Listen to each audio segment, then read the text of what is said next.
Hello, I'm Mark Rees, and welcome to my Curious podcast, where in each episode I look at a different, weird, and wonderful subject. And for this episode, I'm going to do something slightly different, because I discovered 2 ghost stories today.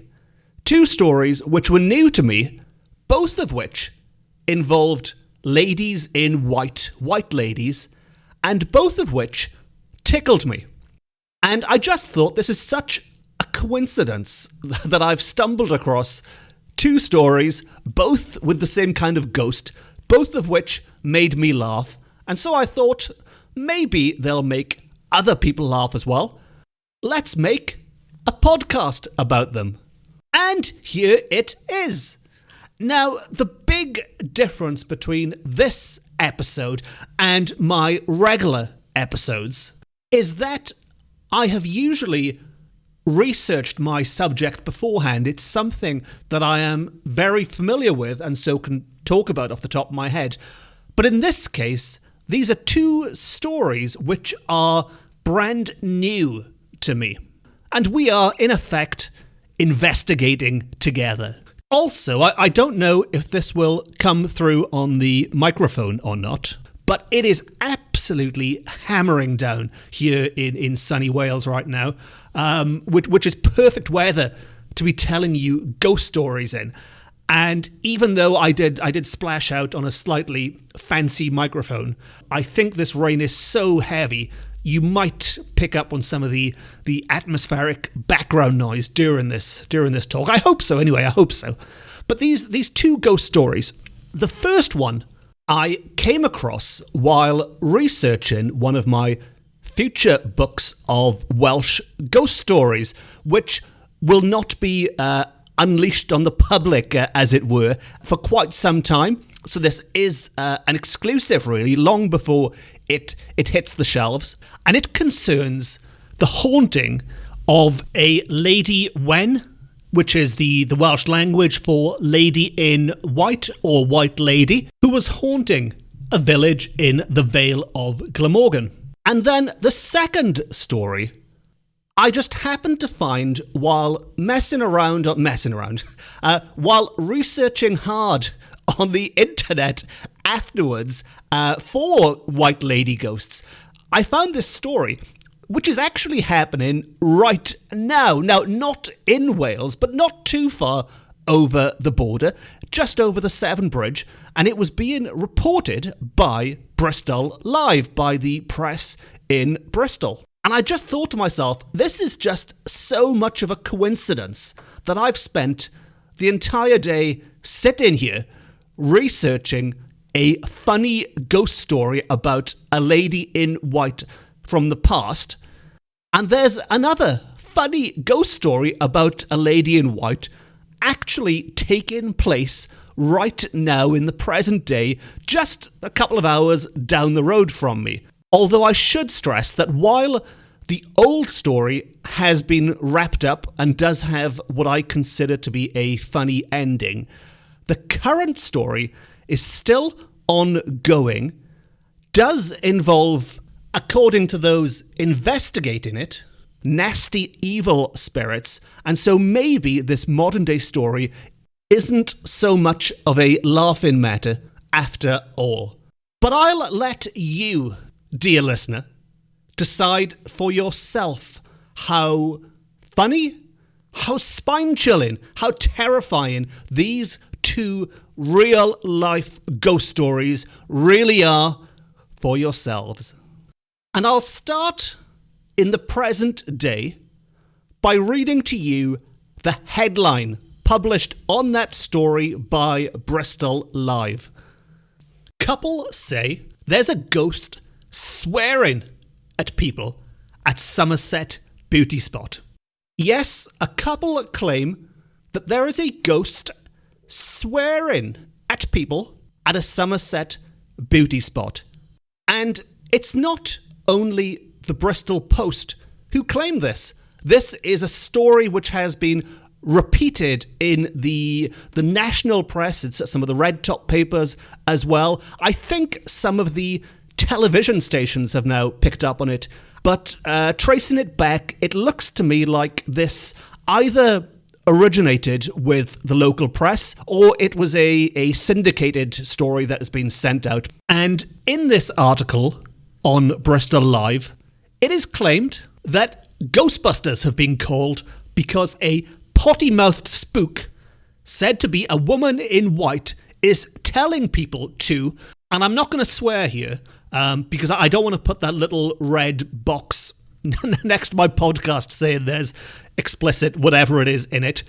So I'll simply do what the newspaper did and say that this ghost is telling people to F asterisk asterisk asterisk off. Whatever could that mean? And the locals say this ghost is haunting an area known as Dead Woman's Ditch, which I confess I have never heard of before. The first time I came across this name was in this article, and it does sound like a suitably eerie name for somewhere for a white lady to be haunting, but at the same time, according to this newspaper report at least, it is so named because a real-life murder did take place there. A woman was killed by her husband, and if this is true, then I do find that quite a deeply insensitive name for the place. I mean, usually when places get these kind of names, it's more of an urban myth, more of a legend than anything in reality. But in this case, it does appear that a woman's body was indeed discovered there in 1789. Again, this isn't something I have researched myself. I'm taking the newspaper's word for this, but this is what is in the article.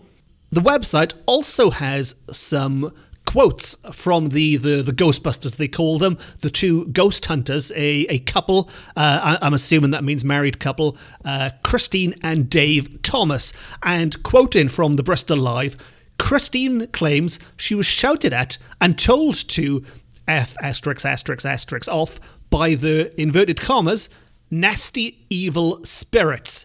And she also says that her and her husband Dave picked up on a voice before being rudely told to leave. I mean, the F asterisk asterisk asterisk is quite rude, isn't it, in itself?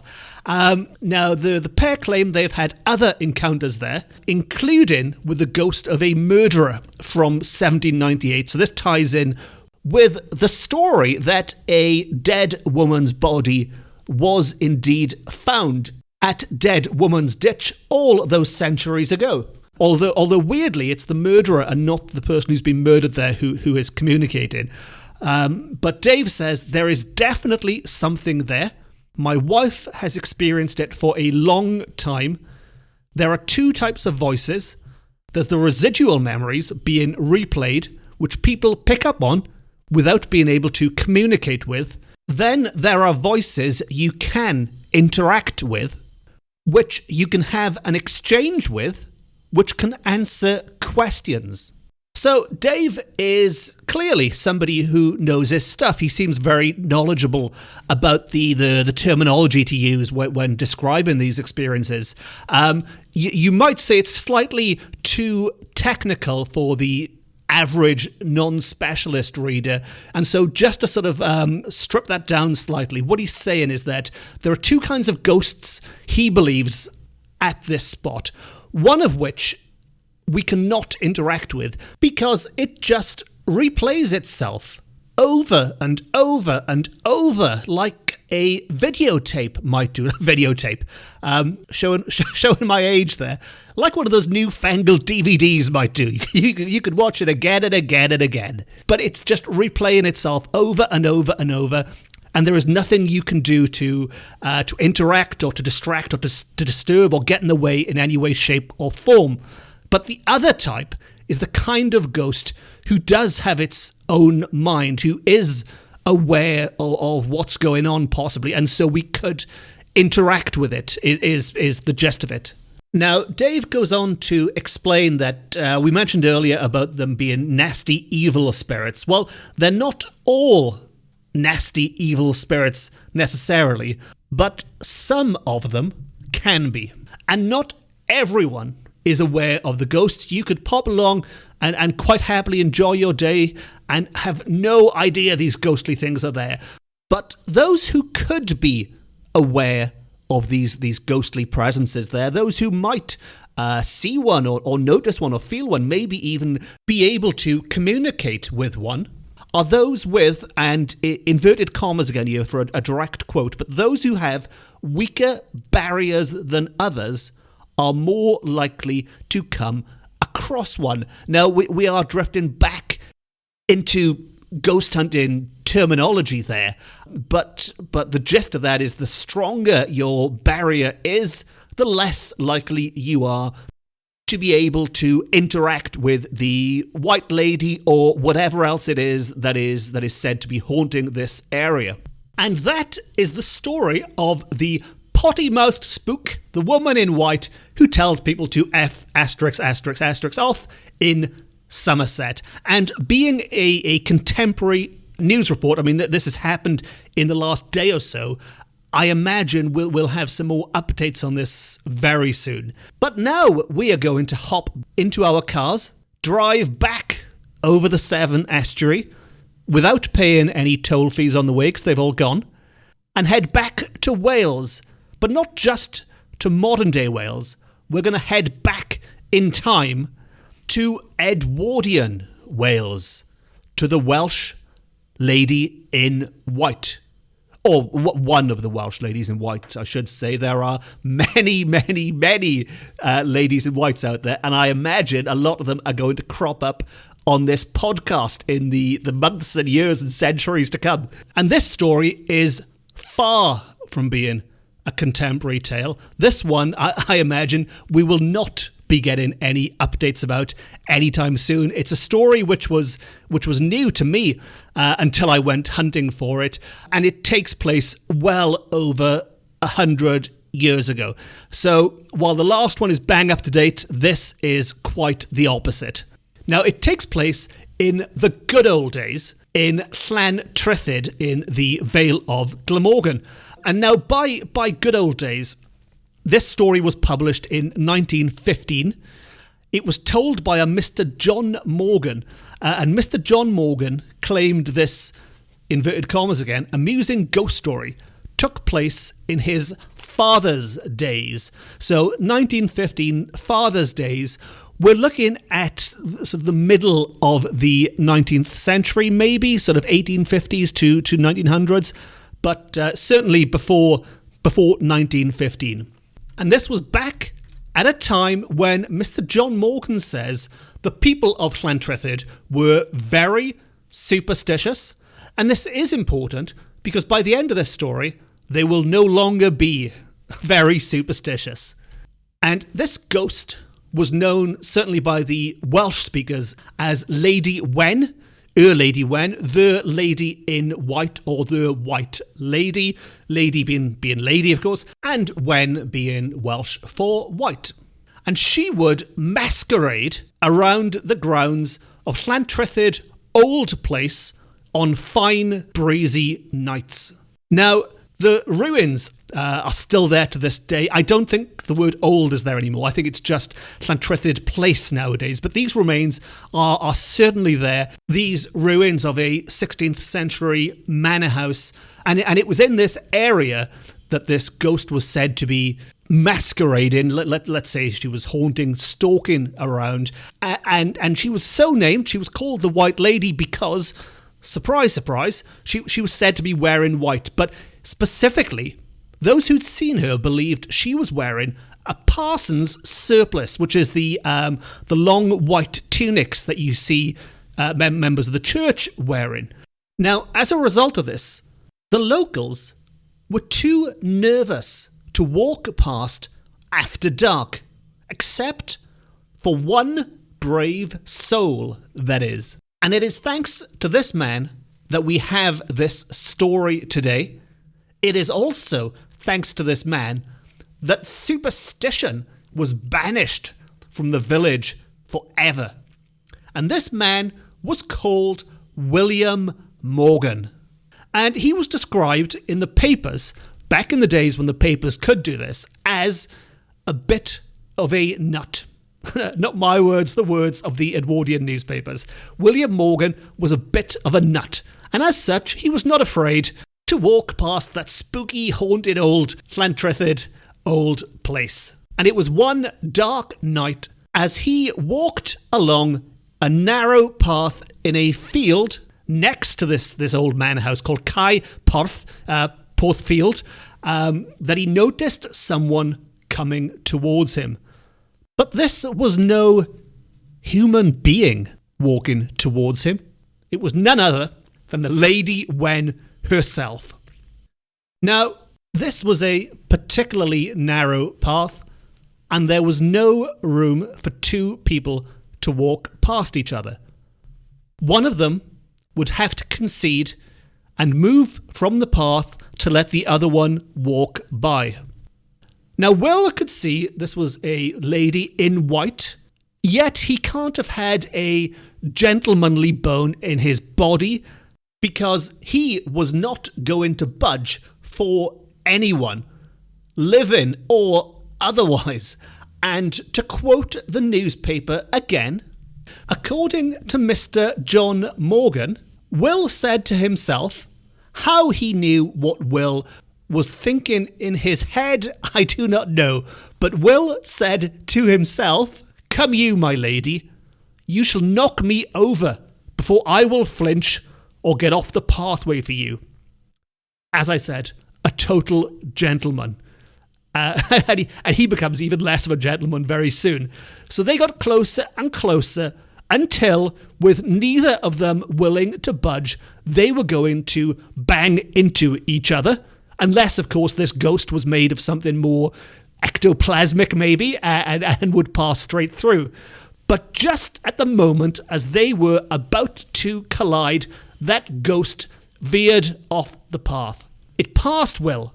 Will turned round, and with that, the ghost began to run. Slightly strange activity for a ghost, granted, but that ghost ran, and Will gave chase. He ran as fast as he could after that ghost, and upon catching it, and just to reiterate, Will was not a gentleman in any shape or form. He, and I'm going to start quoting again here, inverted commas, overpowered her, threw her down, and gave her such a drubbing that she never forgot it. Close quote. Now, most people, when they got close to the ghost, lost their nerve and ran away. But not Will. He held his ground, and as a result, he had a very good close-up look at that ghost's face. He might have been a bit of a nut, but in this case, he realised that this was no lady. This was no ghost. As he walked past, he recognised who that spirit really was. That is why it ran away. That is why he gave chase and gave it a drubbing, because he realised it was one of the locals by the name of George Williams. It was a young man, not a woman. And the reason it looked like he was wearing the white clothing of the church was because his father was the pastor, Reverend George Williams, and that's exactly what he was wearing. He was dressed in his father's vestments. Will had put an end to the ghost terrorising the village. And later that night, and I really like this part of the story because having just disproved this ghost and taken all of the magic out of the story, as it were, it is now re-enchanted slightly with a dose of folklore added to it. And so later that night, when he arrived home at his cottage, he lit a large candle. Now that candle is supposed to have driven all the superstition away from Llantrythid. Not only had Will busted the ghost, he had also banished all superstitious nonsense from the village. And nobody seemingly picked up on the irony of the fact that Will had banished superstition by using superstition. But anyway, there you go. And as a final eerie little footnote to the tale, I mentioned very quickly that the Reverend George Williams, the father of the man impersonating a female ghost, well, he died in 1815, and according to, again, local legend, he was buried in the parish church, but he was buried at the dead of night. And after the funeral ceremony, when everyone had returned home and only the workmen remained to put that body away for eternity, a large stone fell into the vault and so spooked the workmen that they fled, thinking something evil had descended upon them. As a result, that grave was left open all night, and he was not put to rest until the sun had risen the next day. All of which brings us to the end of my second ghost story featuring a lady in white. Now, what do you think? Do you have your own ghost story about a lady in white? Do you have any idea why this ghost in Somerset is effing and blinding at people? Is this something you've heard other ghosts do? Is swearing a common thing in the afterlife? Or what about Llantrithid? Maybe you live in Llantrithid or are very familiar with Llantrithid, and are you superstitious? Or has it all been taken away from you thanks to that candle? Do you know of any sightings in and around the area? Maybe you've even seen a white lady yourself in Llantrithid. Who knows? Maybe if there's enough out there, we could make this into a regular feature. White lady swearing white ladies. Well, let's see if anyone gets back to me first. I think the chances of there being that many swearing white ladies out there are probably quite slim. But as usual, please, if you have any comments, suggestions, ideas, anything, track me down on social media. I'm quite easy to find. Just look for Mark Rees and put the word Wales in or ghosts and I'll come out on top. Drop me an email or something via the website. And of course, there's the obligatory shout out that if you have enjoyed this, please consider hitting the subscribe button. It's great for you because that way you'll never miss an episode and you'll get a pop-up thing saying listen to the new one now. And it's great for me because at least I know I'm not sitting here Billy No Mates talking to the wall. That there are people out there listening to me, so that is always great. And on that note, it just leaves me to say that the next episode we'll be getting back to some Welsh folk tales, what I think is the most famous Welsh folk tale of all, but also possibly the most misunderstood folk tale. But all will be revealed very soon in the next episode, which just leaves me to say thank you very much. Diolch yn fawr iawn. No star.